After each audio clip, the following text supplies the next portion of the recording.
finals is the team that drafts the strong level 5 for the first dragon fight generally tends to do better overall. And I'm in terms of impact ultimates, Omega has impact ultimates at level 5, and I do not think that NXP have impact ultimates apart from the Lee Sin at level 5. You've got Vi Lockdown, Evelynn Execute, Malphite ultimate, Lux ultimate, Ashe ultimate. Every single one of Omega's ultimates at level 5 are high impact. You group, you team fight with them for the first dragon, and I think you're kind of laughing. What I've seen NXP draft here as we get into game max is a 1-3-1, 2 strong split pushes, but it is a hard composition to execute on. Minions have spawned. It is, and I want to ask you a question, Xander, because I don't want to sound dumb and send something and my entire point would fall apart. Would you go, is Camille AP or AD? Because that's one I do not play myself, so I have no idea. AD. I do not check the build. Did it AD? So they got a forward AD combo. You know what? Blitzcrank, here goes. Snipe on the grab. First blood coming their way. Next play, kind of give back their own medicine. But then we do have Camille. She does go AD. Thank you very much, Xander, for that one. So my point is not completely useless. There's so much AD on the side of next play. That means that really you're looking on the Vi and the Olaf for the other side. They just can go super tanky, a lot of armor resist on their side, and then they're going to be good to go. They will survive fights for a really long period of time, allowing this Ashe and also this Lux on the backline to remain somewhat substantial. But I think that here next play, by going with so much AD, not making things easy for them, and also they're going to be super squishy. They do not have tanks. They got Blitzcrank to go for the engage, but he's not really known as a great frontliner.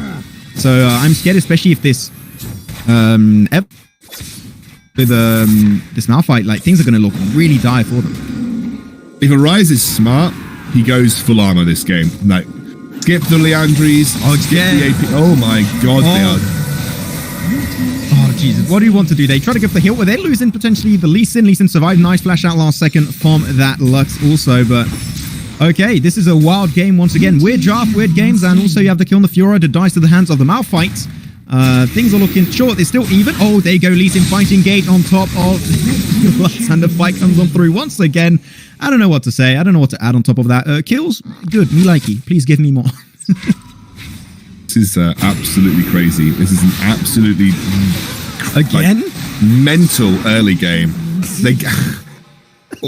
I mean, you are. If you wanted to play match point safe and just try and take it slow, we are not seeing that in this game. Holy moly. These guys are all over the place. This is crazy. I'd love to see the build that we're going to see Malphite go here. I really do want him to be going full armor. I think it is absolutely necessary this game, because you will be unkillable if you go full armor in this comp. He has Bramble Vest. My boy. Yes. My boy is about to get ganked though by a roaming. What are you going to do? Absolutely nothing. That is the answer. The grab is not available for Blitzcrank anymore, so that's going to be Vi making it out unscathed. Still taking quite a bit of damage, and during that time, they're going to be proxy farming down in the bottom side. They got Ashe and this Lux keeping the wave under to make sure that they lose the minions, and Kaiser's not going to get as much as you might expect. And this is what I like to see. You know, they did it earlier with the Sin composition. They're doing They're doing it here once again. And the 9CS is the easiest way to get ahead. But in the top side, another way to get ahead is not by doing farming, but just by farming the enemies. Like literally, they're just picking up kill after kill. 5-3. They are currently in the lead once again. Next play, looking good. Way better they've been so far in the last few games. Yeah, and then might even lose first turret of the game here. I think Vi is going to try and protect that turret. Should get there in time. It looks like they are maybe trading on the bot side of the map. Like Malphite roaming down. This is a mental game so far. I mean, Ashe, what are you, buddy? Stop! Stop the farm! Fiora pops the ulti. She does get a little more feeling. That's good. Now down to the 2v2. Blitzcrank is going to be joining the fight a little bit too late, but that doesn't matter as they do lose the Kaiser steal. 1v2, and she's getting some good significant damage. Can she find the frag? The good shot comes in time, but it's going to be done too late regardless. As Malphite now, like, great grab coming on from the Blitzcrank. Under tower, baby. Let's go. You're out of the lobby. Go back to your base. Go back to the fountain, and now Drake is up in the next 30 seconds. What? I don't know what to say. This is one game for sure, but this is just like disaster is this roaming death squad of a Blitzcrank. It's absolutely insane. Like both of these teams are just absolutely sprinting it. Oh my word. Evelynn. Okay, she does use the last caress in time. She does make it alive. Wait, they saved the tower. They saved the tower. 26 HP. Jesus, holy moly! What is this game?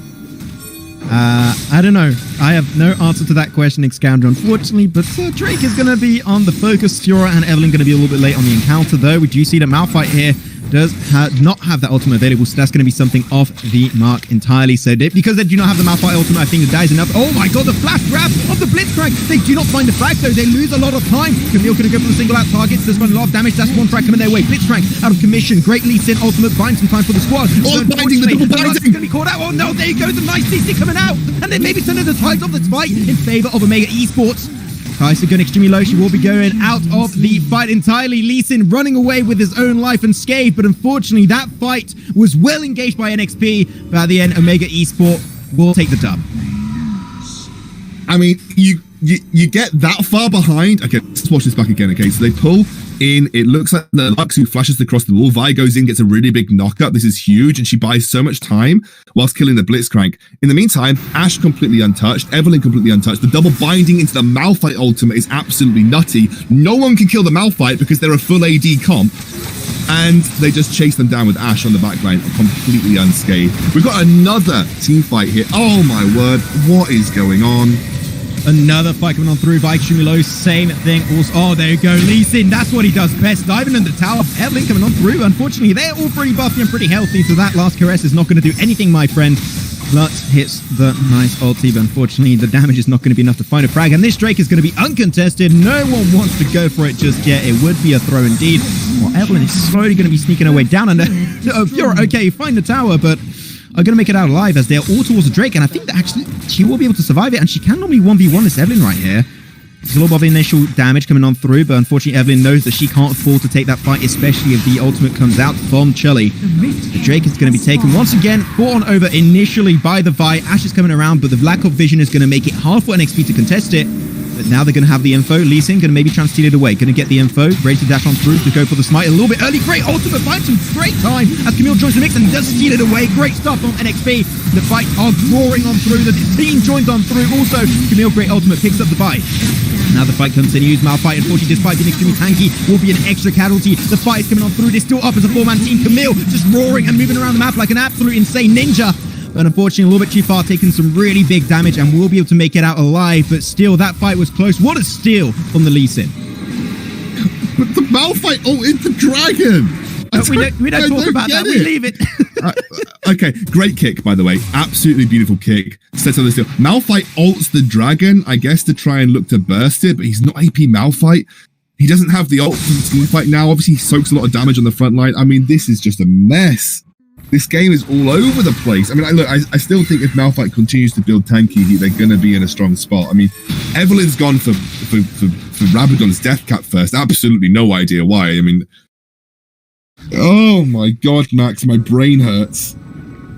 I am struggling to, like, see the fights are like, did you just do that? I'm like, I'm not sure if I can play that short, like, for sure, but we get a shot anyways. But now, even though they're behind, they're actually trying to force the Herald and for the Fiora in the bottom side of the lane. But Vi, where are you? We need you, Vi. You're the jungler. Please join up on the fight. You need to do something, my friend.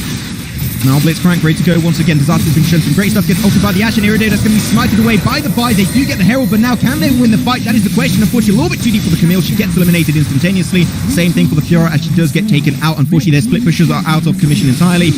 Now, because they're actually winning that fight, it's so back and forth. Now the fight is in their favor. They take the lead and they're still diving on through. Vi with the flash connects it. And Chully, what are you doing, my boy? Fiora's out also. And they get the ace with 2 players remaining. Max, this game is absolutely insane. What the hell is going on? Like, it's just like a complete fist fight. It's like you took 2 teams who are absolutely done with life and just thrown them in the pit together and just said, okay, look, fight until someone just falls on the floor. And that's what happens every single time. I mean, look, I do genuinely believe this. Even though Omega are behind, their team fight composition is better. And you're seeing it. They were thousands of gold behind. They are still behind in gold, and they are winning team fights because A, they have the Malphite who's full armor into a full AD comp, so you can win at Shopkeeper. This is like a thank you Boris moment. So you know that's a win at Shopkeeper for the Malphite.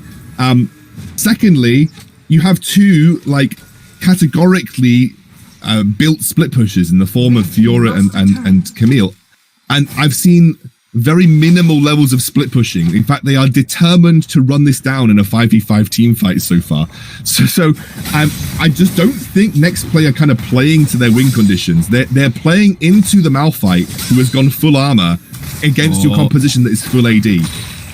Fight's gonna be wrong on through. Maybe he's able to find the fight with the kill onto the Evelyn. Unfortunately, not gonna be able to do so. Malphite's not there, and that's the entire engage potential that they're losing. And because Malphite's not there, that fight is gonna be a big L. Omega Esports taking that dub. Unfortunately, they're not going their way.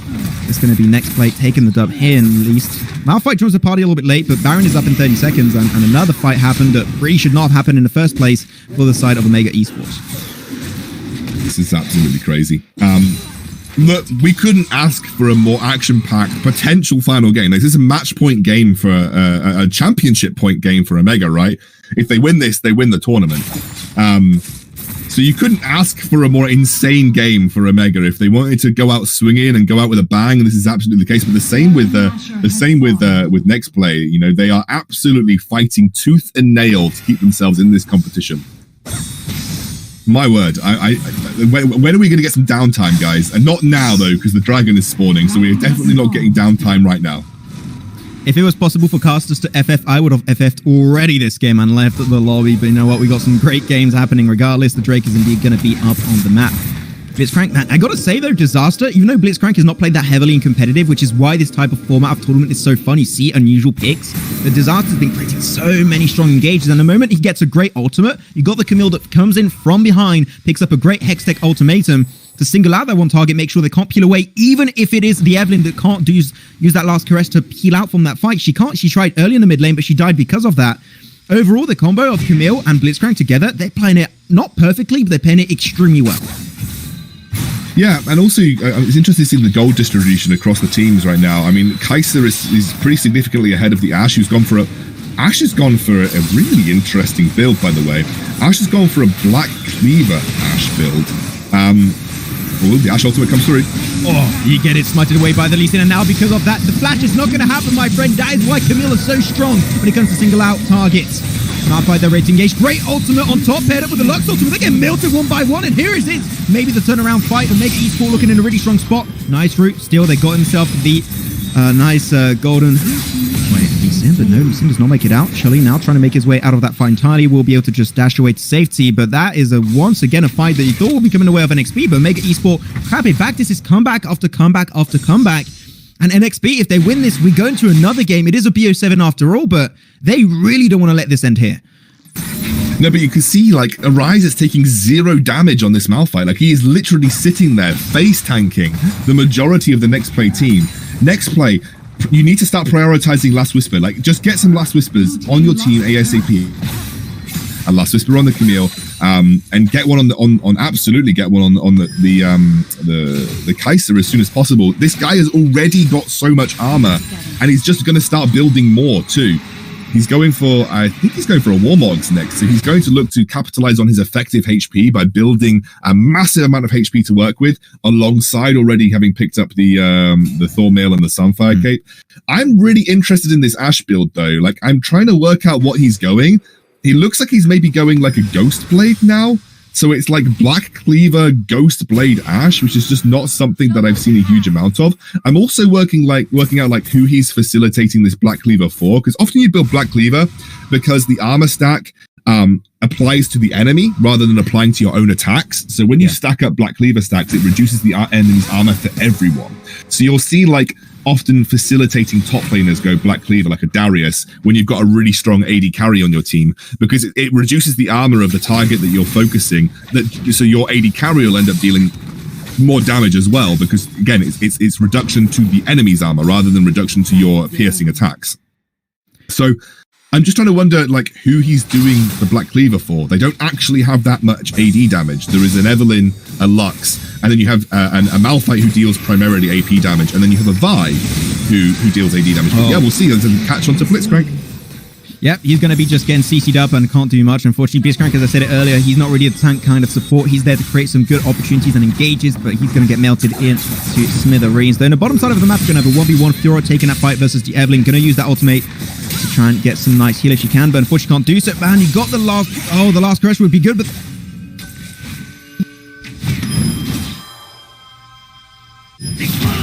The kick comes on through. Could have been a frag potential on Trillo if he played it correctly, but unfortunately didn't have time to respond, and that is going to be an extra frag coming on through. A nice trade between the two teams. Oh, the ultimate of Lux barely hits her and will not be able to get that damage, unfortunately, but still an even trade between these two teams. And the gold lead was already initially so high for NXP has now been reduced to just a mere 3,000, which at this stage of the game is nothing. Yeah, 3,000 gold is not a lot, as you correctly mentioned. Also, look at the Vise build. Deadman's Plate and Randuin's Omen. Armor galore being built up by Vi at this point in time. So you can see that they are massively playing into the full AD comp that they're playing into right now. And again, another team fight is on the horizon. We have a dragon spawning within the next 30 seconds. And I do still believe that Omega have the stronger team fight composition when executed properly. As long as the mouth plate is there at the beginning of the team fight, although we have one opening up already. Oh, that kick on the vibe was pretty well played, but she's way too tanky. She's going for a full tank item almost. But here you go once again. The Camille going to get the nice X-Tech ultimatum on the vibe, but she's able to escape this time around. The Blitzcrank in the front line is going to have to flash away to safety, while Fury just split pushing. You want to steal this fight, but Lee Sin, he doesn't give a damn. He's going to go for the engage without the kick, and he's going to proc the D8. Unfortunately, that should be an easy kill too. Kai'Sa in a very similar position as Lee Sin tries to flash to safety. They are stalling so much, but they're just barely making it out alive. And as I said, that they might actually lose. Wait a second. Oh no, that's a trade between the Vi and the Kai'Sa as Blitzcrank is trying to make it back, but during that time she's hammering down the Nexus, the base. The inner tower is going to be dropping down as Chili's able to find it and maybe trying to look for 1v1 versus Deluxe under the Nexus. And man, they tried to stall it, but unfortunately lost some players, but were able to make it a trade. No, that was a really good play from Next Play. This is using the composition the way that you should be using the composition. Yeah. You know, you're using the Fiora. I've just noticed, by the way, and actually big thanks to one of my friends for pointing this out to me. This is Font of Life Ashe. Maybe this is actually support Ashe. I've just realized it's Tamelapse playing Lux. My she God, got 17 assists. I'm so used to seeing obviously Ashe being the AD carry. I didn't even really think about this. This is Ashe. This is support Ashe. They're running carry Lux. Lux has clearly been getting the majority of the gold in this game, and Ashe has actually just been playing full support. She's gone for a full support build with Lux being the primary AP carry here. That is super interesting. I wasn't, it literally didn't even register because I'm just so used to seeing Lux in the support role. But it's actually Tamelapse playing AP Lux as the primary carry. Long range engage comes through. That really scared me. I had to clench my butt cheeks for a second there. That was for sure, but still, unfortunately, I've been able to make it out. And that ultimate misses out. The last caress will not be working out, and now they're losing their main damage dealer, one of their main damage dealers, as they pick also the Vi. And Malphite was just not given the opportunity to create a good engage for the team. And now Baron is available, which seems like that will be the play. And Disaster just waiting on the front line, waiting to hear a grab on an unwilling target. The Ashe is going to be on the front line. You've got to be careful. Can he go for it? He knows exactly who he's focusing, and this Ashe is gone. Back to the fountain you go. Lux, in a similar fashion, the Zhonya's going to buy you just a few mere seconds, and that will be the end of the fight. Next play, they don't even care about the Baron. The Malphite, who is this? The wave is pushing in the bottom side, and Nexon is crumbling to pieces, and that is indeed how the cookie crumbles. Ladies and gentlemen, game is going to be going in favor of none other than Next Play, and we might be indeed seeing a game number 7. Oh my word, Next Play. I mean, that was a beautiful play by Chuli to go for the inhibitor tower in the bot lane to open up and create pressure on that side of the map for the